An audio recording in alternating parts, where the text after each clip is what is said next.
সমাজে শিশু শ্রম থাকলে অর্থনীতির নৈতিকতা থাকে না বলে মন্তব্য করেছেন সমাজ কল্যাণ এবং মহিলা ও শিশু বিষয়ক উপদেষ্টা শারমিন এস মুর্শিদ।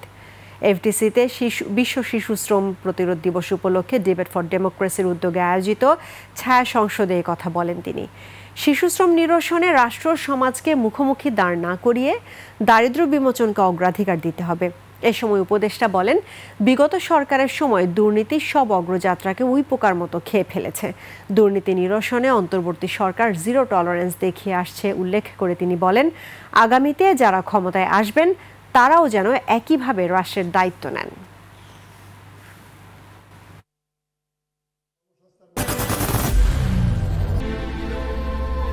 I am Ox.